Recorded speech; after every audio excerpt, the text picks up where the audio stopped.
Hello दोस्तों, मैं अभिषेक कुमार एक बार फिर से स्वागत करता हूं आपके अपने नए यूट्यूब चैनल मैथ बाय अभिषेक में।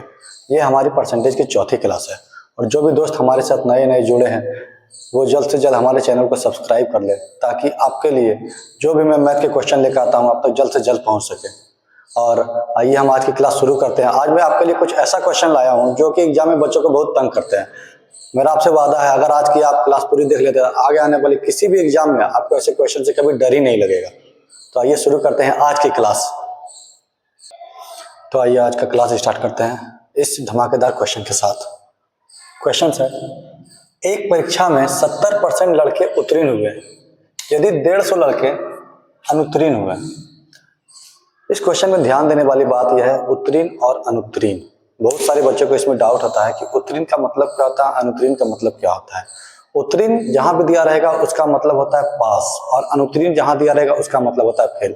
तो क्वेश्चन हमें यह बता रहा है कि एक परीक्षा में 70% लड़के उत्तीर्ण हुए यानी कि 70% लड़के पास हुए यदि 150 लड़के अनुत्तीर्ण हुए और 150 लड़के अनुत्तीर्ण यानी कि फेल हुए तो परीक्षा में कुल कितने लड़के उपस्थित थे।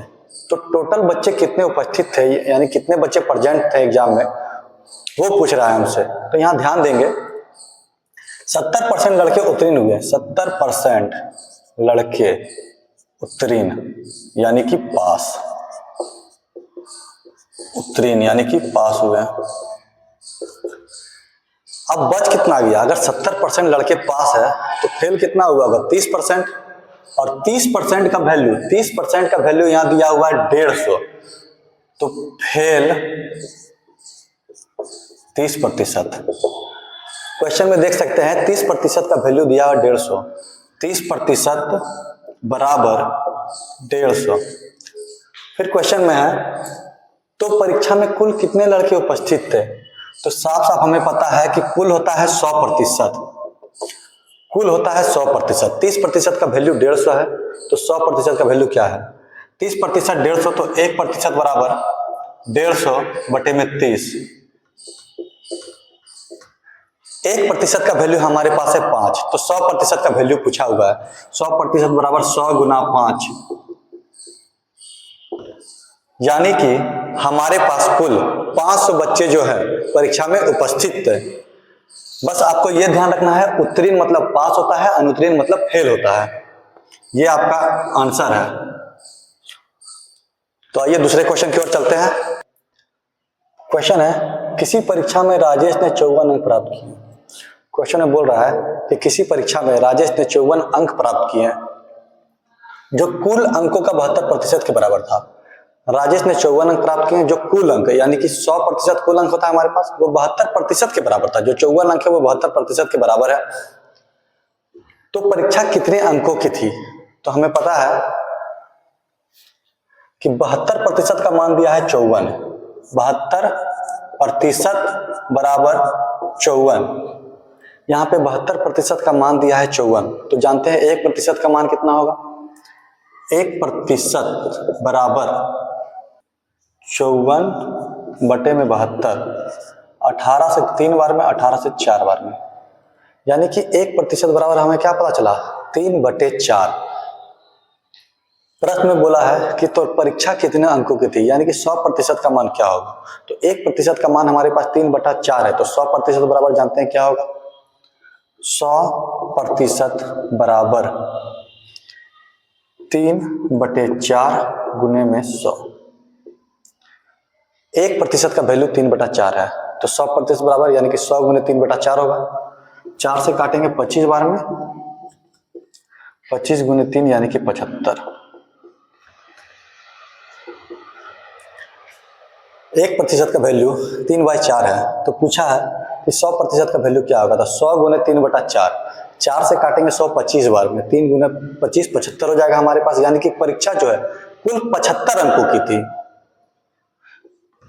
परीक्षा कुल 75 अंकों की थी, यही हमारा आंसर है। आइए अगला क्वेश्चन देखते हैं। तो हमारा नेक्स्ट क्वेश्चन है, एक कक्षा परीक्षण में एक विद्यार्थी ने 25 अंक में से 22 अंक प्राप्त किए।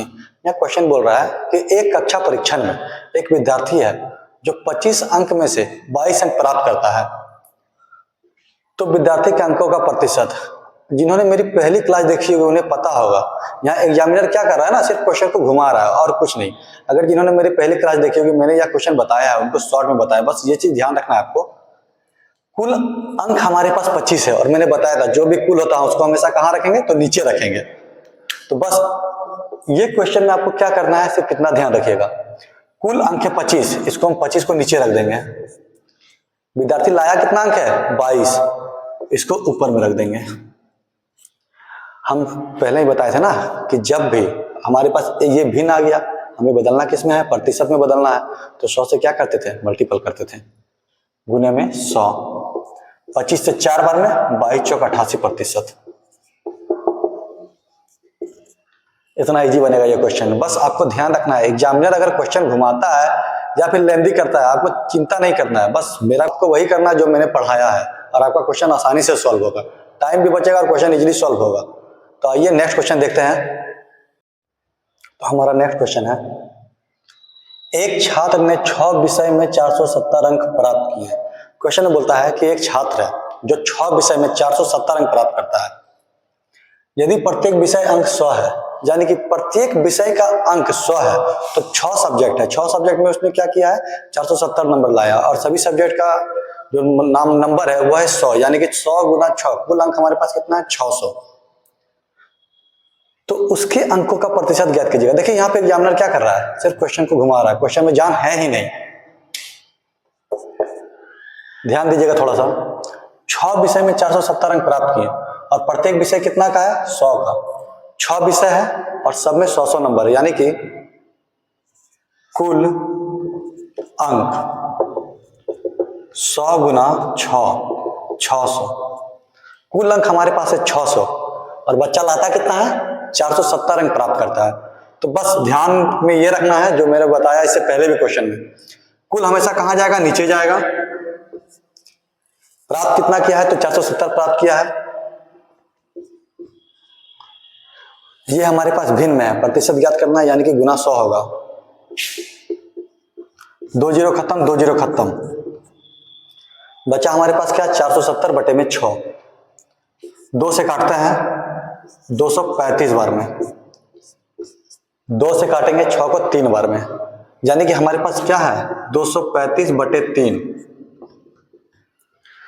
इसको भाग देते हैं तो 78 या 234.33, मतलब ये आ जाएगा 78.33%।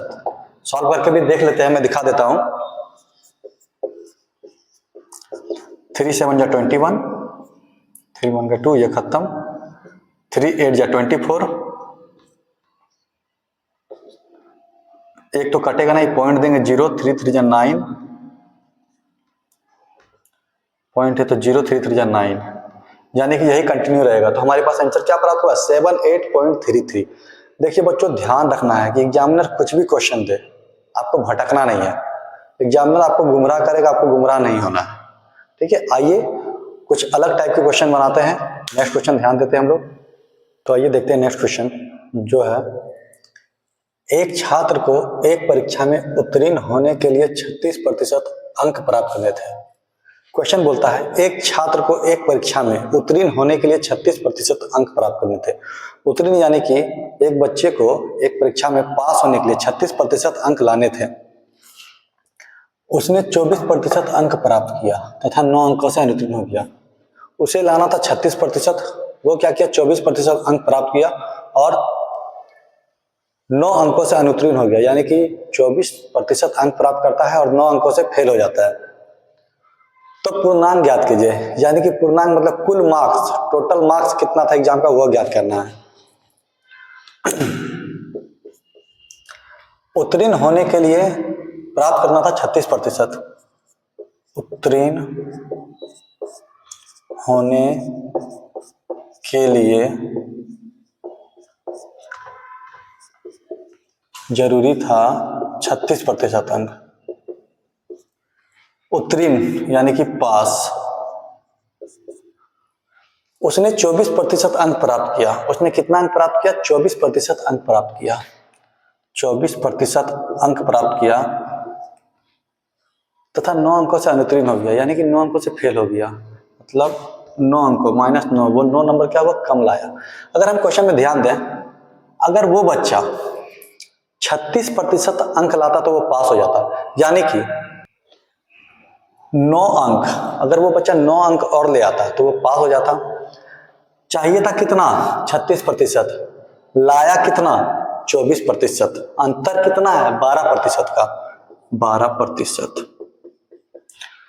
कम कितना मार्क्स लाया है, तो 9 नंबर कम लाया। अगर वो बच्चा 9 नंबर ले आता और, तो वो क्या होता, 12% और ले आता, यानी कि कुल मिला के ये जो 12% है इसका वैल्यू दिया गया है 9।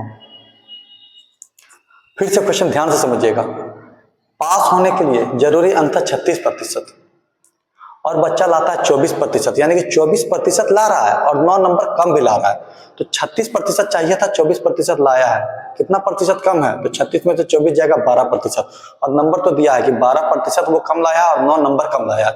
यानी कि क्वेश्चन से हमें साफ साफ पता चला है कि 12% हमारे 9 के बराबर है। हमसे पूछा गया पूर्णांक, यानी कि पूर्णांक हमारा 100 होता है, तो 100% का वैल्यू पूछा गया है, 100% बराबर क्या।